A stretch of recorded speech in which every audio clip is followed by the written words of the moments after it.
TTC News Magazine. The National Television News Feature Show. The top news of the week and television film features on the world around us. These are the sights and sounds of our time.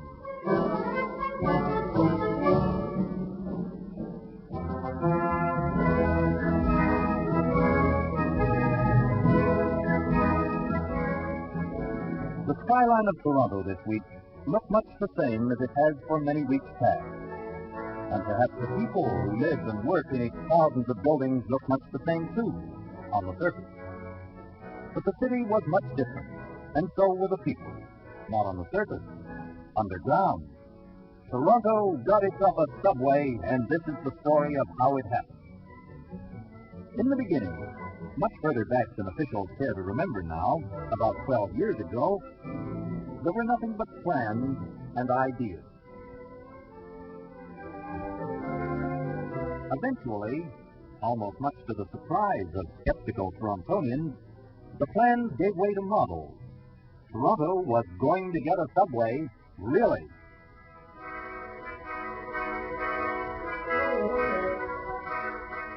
Four and a half years ago, they went underground. Construction began.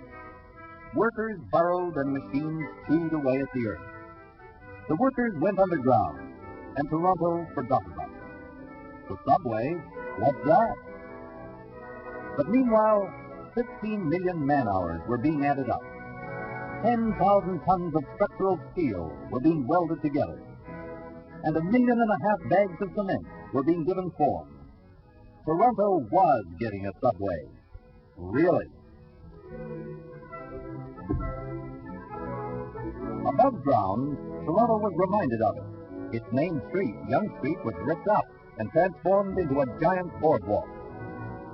Sidewalk superintendents became so much a part of the subway project, the Toronto Transportation Commission issued special manuals so they could help with the work.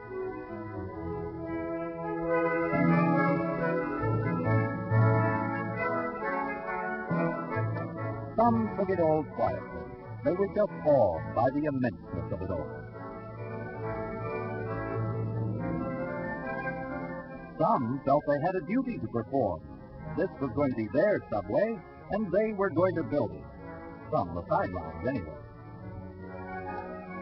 The subway wasn't a complete subway at all, they found. Why, some of it was to run above ground, and a row of houses was requisitioned and ripped up accordingly. Probably the only ones, really with faith that it would ever come true, were the workmen. They were constructing it. They obviously had inside information. So you see, when the sign went up that it was a reality this week, it's no wonder all gathered round for the opening. Premier Frost of Ontario was there to invite Mayor Lamport to join him in throwing the all-important switch. Now place your hand on the control handle. And ladies and gentlemen, as we press it forward to give Canada's first subway the green light.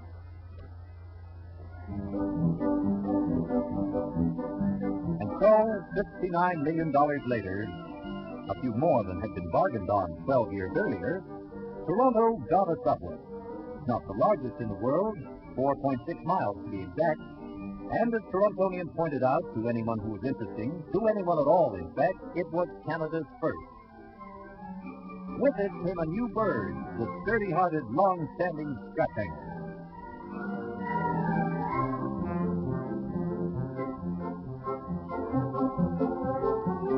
So what does it look like?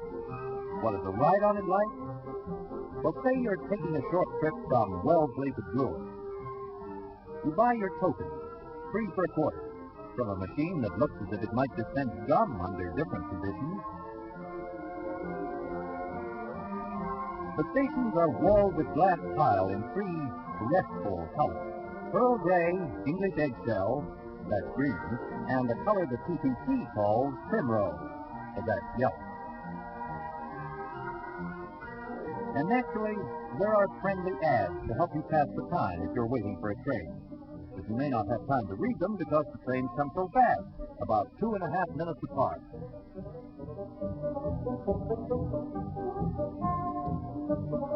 The TTC cars pick up passengers at the rate of 20,000 an hour and sweep up litter on the tracks as well. As you see, a truly useful and unusual invention.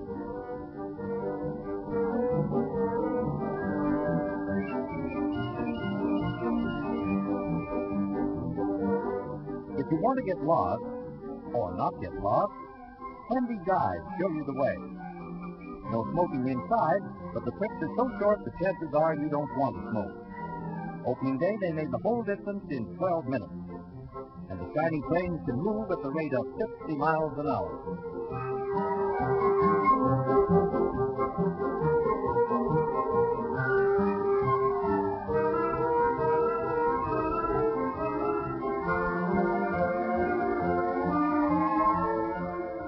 You've arrived at Yonge Station, almost before you've had time to say, Toronto Transportation Commission. A transfer will take you anywhere, or almost anywhere, once again untouched by human hands.